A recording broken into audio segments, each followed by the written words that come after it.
Bienvenue à une nouvelle leçon du cours pour programmeurs en Java, intitulée UML, première partie. Alors, avant d'entamer le menu de cette leçon-là, pour tout projet informatique d'envergure, il est indispensable de parler d'un langage commun qui permet de formaliser les besoins, d'une part, et les exigences de l'utilisateur, mais également aussi, et ce qui est très important, c'est de pouvoir trouver des solutions techniques envisagées par le développeur ou par les développeurs. Alors, ce langage commun, de ce langage dépend une certaine une cohérence qui est très importante du produit fini. Alors, le secteur informatique a adopté l'UML. Alors, l'UML comme langage pivot, si vous voulez. Pourquoi? Parce que c'est un langage qui est très complet, d'une part. C'est un langage qui reste orienté objet. Et c'est un langage qui est indépendant de tous les langages de programmation. Parce que les autres langages de programmation, ils servent à réaliser, bien sûr, ou à une réalisation effective du projet. Alors maintenant, l'UML devient un élément incontournable. Alors, durant cette leçon, on va expliquer un petit peu toutes les étapes pour pouvoir, bien sûr, travailler avec le langage UML. Alors, tout de suite, le menu. On va voir une introduction, le cycle de vie du software, et on va voir quelques éléments graphiques conceptuels, le use case, les aspects statiques, les diagrammes, et on commence avec le premier point, l'introduction. Alors, en principe, l'UML n'est pas une méthode de conception, mais bien au contraire. C'est une notation graphique. Alors, normalisée de présentation de certains concepts pour modéliser le système objet.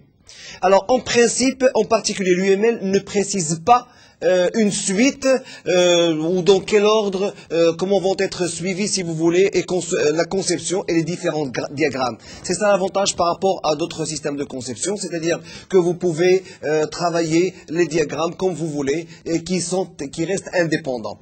Alors, on va voir ça tout de suite. Alors, qu'est-ce que c'est que l'UML? C'est un langage graphique par représentation.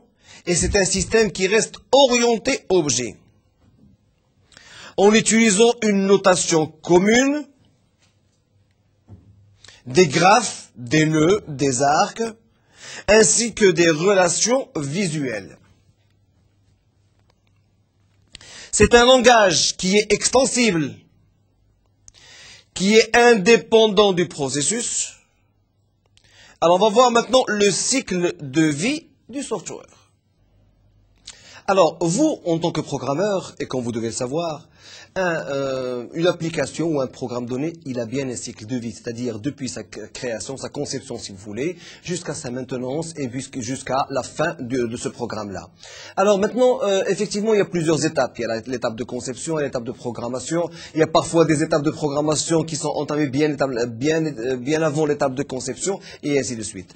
Alors, on va voir maintenant tout de suite un modèle en cascade, c'est-à-dire que tout à fait au début, il y a un développement, donc on développe l'application, et c'est en développant l'application qu'on commence à analyser. C'est une chose qui est mauvaise en principe.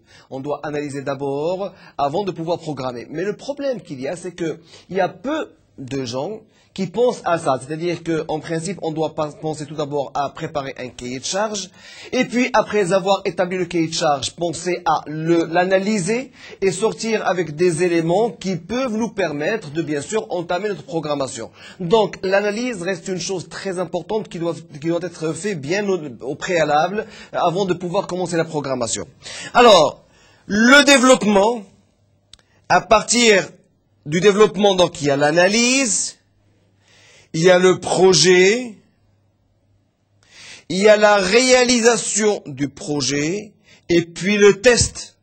Mais malheureusement, il n'y a pas de feedback entre les étapes. Et c'est ce qui est très mauvais dans ce modèle-là. Alors, après avoir testé l'application, on la livre à l'usager, et après on commence à la maintenir. Et tout à fait à la fin, donc ou bien on pense à la développer encore davantage pour la garder, ou bien elle devient obsolète et on pense à développer une autre application. Alors maintenant, vous avez l'évolution. C'est toujours en cascade, mais avec certaines itérations. C'est-à-dire que on commence par l'analyse d'abord, et puis on passe au projet. Mais au niveau de la deuxième phase, qui est le projet, on peut toujours réaffecter d'autres informations pour pouvoir réanalyser le projet correctement. C'est comme le cycle du management d'un projet, c'est-à-dire que au niveau de chaque étape, nous avons des états de sortie, si vous voulez, des sorties qui vont servir comme paramètres d'entrée pour le processus avant. Et ça, c'est très important. Pourquoi? Parce que au niveau du projet, si on a besoin de quelque chose ou si on a dû oublier des choses, automatiquement on les réinsère au niveau de l'analyse pour pouvoir encore concevoir un très bon projet. Et idem pour le passage du projet vers la réalisation. C'est-à-dire que vous passez en partie de réalisation et vous testez bien sûr vos outputs. Alors maintenant, si il s'avère que ça a été très bien fait, à ce moment-là, on passera à la phase suivante qui est le test. Sinon, bien sûr, on fait un retour d'information vers le projet pour pouvoir encore voir comment le réaliser correctement. Alors, voire même, parce qu'au niveau de la réalisation, on peut avoir des éléments qui vont nous servir à l'analyse. Donc, on peut à partir de la réalisation sortir avec des éléments qui doivent revenir à la première partie d'analyse et être analysés au préalable avant la réalisation. Après, on passe à la phase test et au niveau de la phase test, elle peut s'avérer positive comme elle peut représenter quelques problèmes. Alors ces quelques problèmes, on doit les analyser et revenir à la réalisation. Peut-être ces problèmes-là doivent nous faire bien sûr basculer vers la première étape, l'analyse ou le projet et ainsi de suite. Toujours est-il, il y a une certaine itération et une interactivité entre chaque étape du projet. L'analyse, on passe au projet, le projet on passe à la réalisation en pensant au sous-système avec lequel on doit travailler. De la réalisation, on passe au test, donc on fait des tests locaux avant de pouvoir les donner aux usagers. Une fois qu'on donne bien sûr l'application aux usagers, au client final, à ce moment-là, il reste une certaine maintenance à faire. Alors voilà ce qu'on appelle la constitution de prototype, c'est-à-dire que tout à fait au début, on prépare une version, ce qu'on appelle un prototype. Alors cette version, bien sûr, on prépare une deuxième version avec certaines remarques issues du projet ou de la réalisation ou des tests et ainsi de suite. Alors chaque fois nous avons un prototype qui reste évolutif. Alors on va voir maintenant l'enchaînement, si vous voulez, de toutes les étapes entre le début et les traitements. Bon, vous avez votre construction. Nous avons ici bien sûr vos objets, donc il y a les classes et les objets. Alors les classes et les objets, automatiquement on va créer des relations entre ces classes-là. Une fois que les relations sont créées, on passe au projet et à la réalisation et puis les tests. L'intégration, donc le fait de l'installer chez le client final, et puis les tests d'intégration. Et bien sûr, on fait revenir ça vers la construction aussi. Alors maintenant, si bien sûr vous avez besoin de faire des modifications, parfois il y a lieu de modifier les classes ainsi que les objets pour pouvoir revenir à ce cycle-là. Alors ici, bien sûr, vous avez un ensemble de morceaux développés, intégrés et livrés. Lorsque je parle de morceaux intégrés et livrés, c'est un ensemble de classes qui ont été développées ou de programmes qui qui ont été développés. Et du moment qu'on est orienté objet, donc il y a une certaine indépendance. Ça veut dire que vous pouvez travailler un programme à part et que vous pouvez éventuellement l'implémenter au niveau de notre programme. Java ou pas Java, c'est-à-dire que vous pouvez l'implémenter au niveau d'un programme Java, comme vous pouvez l'implémenter au niveau d'une page HTML, XML ou au niveau d'un autre langage. Et c'est ça l'avantage que vous avez lorsque vous travaillez avec une architecture orientée objet. Alors, UML, modèle des activités. Alors, au niveau de l'UML, vous avez certaines activités à faire et certaines étapes que vous devez suivre. Alors, ces étapes conduisent à la construction de plusieurs diagrammes qui vont vous permettre de pouvoir analyser le programme correctement avant, si vous voulez, le développement de l'application. Et ça, c'est très important. Alors, il y a maintenant plusieurs types de diagrammes. Vous avez le diagramme, bien sûr, de use case. Le diagramme des use case, c'est un diagramme qui va vous permettre de vous donner tous les scénarios qui peuvent exister au niveau d'une transaction donnée. Vous avez les aspects statiques. Alors, au niveau des aspects statiques, il y a un diagramme de classe.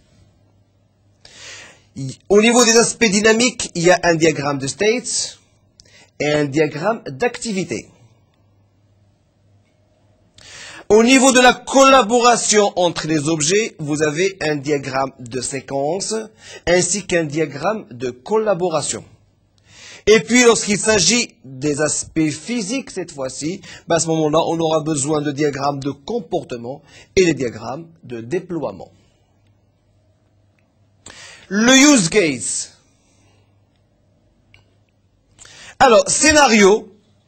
C'est une séquence d'activités pour une interaction utilisateur-système. C'est-à-dire que si vous avez la possibilité, si vous avez plusieurs possibilités et plusieurs scénarios entre le système, si vous voulez, ainsi que les acteurs ou les utilisateurs du système. Alors, automatiquement, c'est la méthode use case qui est utilisée. Donc, on appelle ça le diagramme use case. Au niveau du diagramme use case, il faut montrer un petit peu tous les scénarios qui peuvent avoir lieu au niveau, bien sûr, d'une transaction donnée. Alors, dans un système gestion de restaurant, par exemple, on va prendre un scénario. Le client commande des plats, puis il paye avec la carte. Le système contrôle, bien sûr, la carte. Et après, bien sûr, il y a plusieurs scénarios. Les scénarios qu'il y a, peut-être que la carte va être acceptée, peut-être que la carte va être rejetée. Peut-être maintenant, s'il y a une loterie, donc vous pouvez participer à la loterie. Alors maintenant, si votre carte apparaît comme numéro gagnant, vous pouvez gagner quelque chose, et ainsi de suite. Donc il y a plusieurs scénarios. Donc c'est pour ça qu'on appelle ça, bien sûr, le use case. Alors, vous pouvez avoir une carte refusée ou acceptée. Vous pouvez avoir un client tiré au sort pour une prime, si vous voulez. C'est-à-dire qu'une prime est octroyée au moment si vous êtes tiré au sort. Tout ça sont des scénarios, des alternatives. Alors, le use case, c'est un ensemble de scénarios liés par des fonctionnalités communes. Alors, le use case modeling, vous avez un acteur, celui qui interagit avec le système dans le cas humain, autre système. Alors, on va le voir ici dans un diagramme de use case. Vous avez un client avec son compte. Vous avez le manager avec son budget, avec les offres. Et vous avez le bailleur avec les risques que vous avez et une intervention entre le bailleur et les offres. Donc, vous voyez, c'est ce qu'on appelle un diagramme de use case. Un diagramme de use case, c'est un diagramme qui représente tous les scénarios que vous pouvez avoir lors d'une transaction donnée. Alors, description, cas d'usage, payer l'addition au restaurant. Alors, on va voir les étapes maintenant. Tout à fait au début, donc, on commande un plat. On demande le paiement avec une carte de crédit. On fournit la carte de crédit. Il y a le contrôle de la carte de crédit. Il y a l'autorisation, si elle est autorisée ou pas autorisée. Et bien sûr, il y a la délivrance du reçu si la carte a été acceptée. Alors, les relations entre les use cases maintenant, si vous voulez, entre les scénarios. Il y a une certaine généralisation avec bien sûr les caractères include et extend. C'est-à-dire qu'il y a des stéréotypes. Lorsque je parle de stéréotypes, et ça on l'a déjà expliqué tout à l'heure, c'est-à-dire que le fait d'avoir plusieurs scénarios ce qu'on appelle le stéréotype. Donc vous pouvez avoir un scénario, et ce scénario-là, donc c'est un ensemble d'étapes qu'il faut passer si vous voulez, et ainsi de suite. Alors, le stéréotype, le client, vous avez le compte, bien sûr, vous avez la carte, et vous avez l'extrait et l'extraction. Donc ça, c'est un stéréotype, si vous voulez. C'est un scénario parmi les scénarios qui peuvent arriver. Et bien sûr, vous avez le client avec un extrait tout à fait à la fin. Alors, toujours, entre les relations, entre les use cases, vous avez les includes. Vous avez des risques maintenant. Au niveau du bailleur, il y a un risque. C'est-à-dire que il y a une évaluation de la marchandise, il y a la partie offre, mais entre les includes que vous avez ici, vous allez pouvoir avoir aussi des risques. Alors, ces risques-là, si par exemple la carte est refusée, s'il n'y a pas assez d'argent, si vous voulez, de provision au niveau de votre compte, et ainsi de suite. Alors, Use Case Modeling, donc analyste vers l'utilisateur, et puis vous avez la partie traitement qui va traiter toutes ces informations-là. Alors, les stéréotypes, c'est un mécanisme d'extension du ML, créer de nouvelles constructions à partir de ceux qui existent. Alors, vous avez plusieurs scénarios, mais à partir de scénarios, vous pouvez créer d'autres scénarios. C'est ça l'avantage que vous avez. C'est-à-dire que vous avez le premier scénario, si la carte est refusée, donc vous passez vers un autre scénario, donc vous prenez en considération l'ancien et vous en créez un autre. C'est ce qu'on appelle des stéréotypes. Alors maintenant, bien sûr, vous avez au niveau des stéréotypes des interfaces complete, dynamiques, des extensions, des includes que vous pouvez bien sûr faire intervenir pour pouvoir gérer les scénarios que vous avez au niveau d'un projet donné. L'aspect statique ou les aspects statiques. Diagramme des classes. Ce sont des relations statiques entre les objets et les classes. Alors en principe, pour bien sûr les mouvements statiques, vous avez la possibilité de créer ce qu'on appelle un diagramme de classe. Un diagramme de classe, c'est-à-dire que c'est un diagramme où vont figurer les classes que vous avez, les différentes classes que vous avez, sinon les différents objets que vous avez, ainsi que les interactions qu'il y a entre ces classes-là et ces objets-là. Et ce diagramme est très utile au niveau de la préparation de votre programme. C'est-à-dire que le diagramme de classe va vous permettre aussi de créer les classes au niveau du langage de programmation. Et ça, c'est très important. Alors, association, je utilise PC, ce sont des associations entre, bien sûr, les classes. Les dérivations, Sniber est humain, par exemple. Les agrégations, c'est-à-dire phare, il fait partie de auto, et ainsi de suite. Alors, le diagramme de classe, ce sont des relations statiques entre objets avec des associations, des dérivations et des agrégations. Structure des objets. Donc, au niveau des objets, vous avez des attributs, l'état, si vous voulez. Vous avez des opérations, le comportement. Alors, on va le voir ici. Vous avez le nom, par exemple, d'un objet avec ses attributs et ses opérations. Les attributs, ce sont les variables d'instance. Visible.nom, type est égal valeur par défaut. Donc, ce sont les variables. Alors, les opérations, ce sont les méthodes. Et ça, on l'a déjà vu auparavant au niveau de la leçon précédente. On a vu les classes et les composants d'une classe. C'est-à-dire qu'une classe est composée de données, de variables ainsi que de méthodes. Et on le retrouve au niveau de l'UML. Vous voyez la cohérence maintenant qu'il y a entre, bien sûr, la notation graphique UML et bien sûr les langages de programmation qui sont orientés objets. Alors, les attributs, ce sont les variables d'instance visible, et ainsi de suite. Et les opérations que vous voyez ici, ce sont les méthodes qui sont visibles, list par, type, et ainsi de suite. Les associations, cette fois-ci. Alors, lorsque je parle d'association, ça veut dire que vous avez des objets. Alors, des objets qui restent des instances de classe.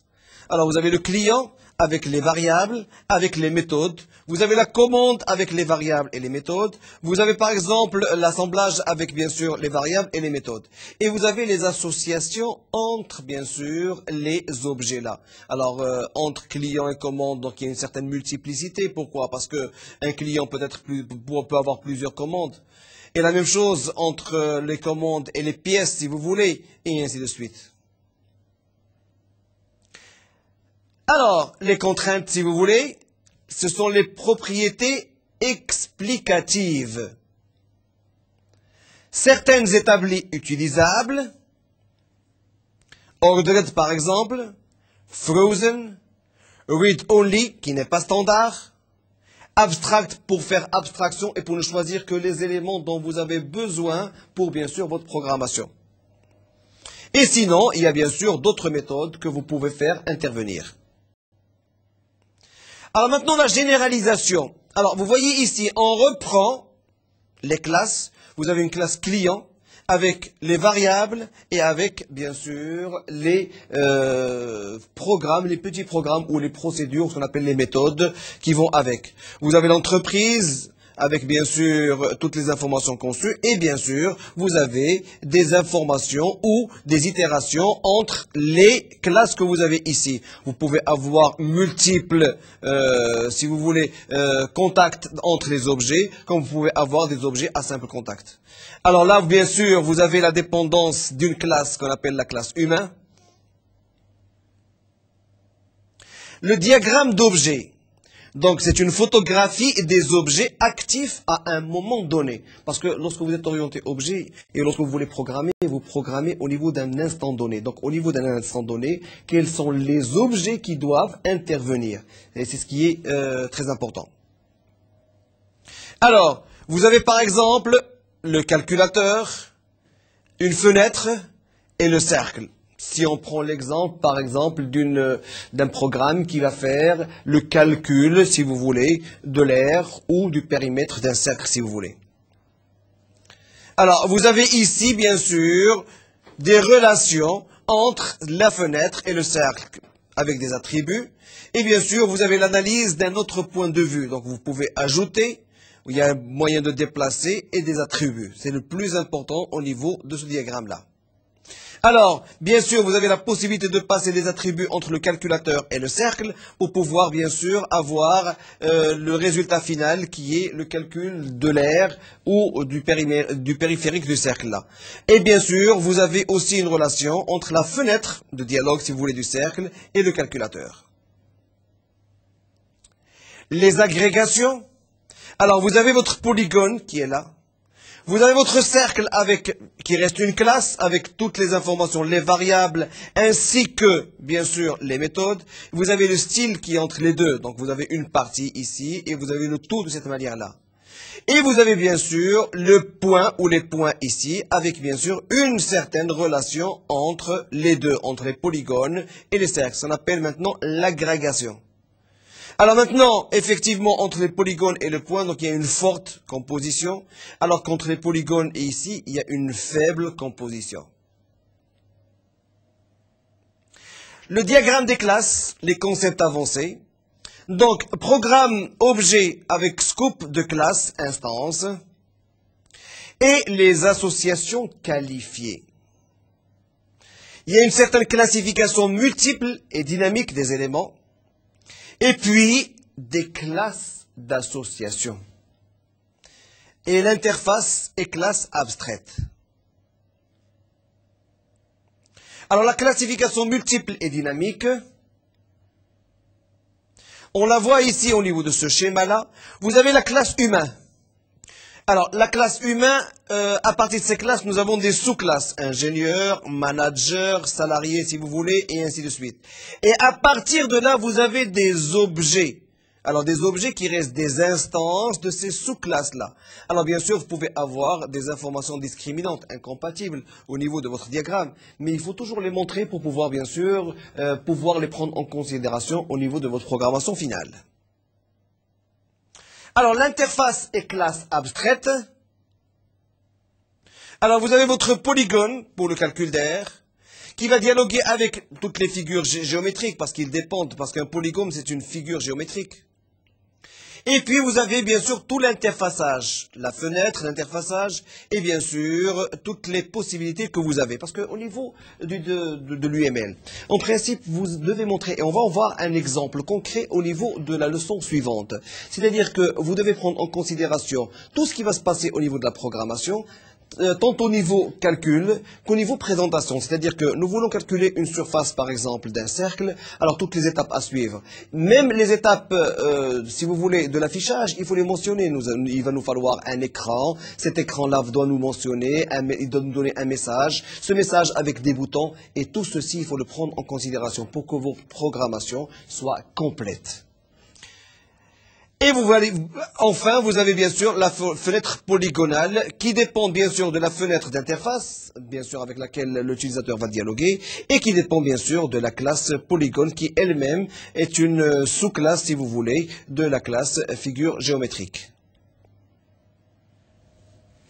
Alors maintenant, si vous avez besoin d'informations complémentaires, vous pouvez toujours vous connecter au site de Netuno en cliquant sur le lien Mednetu.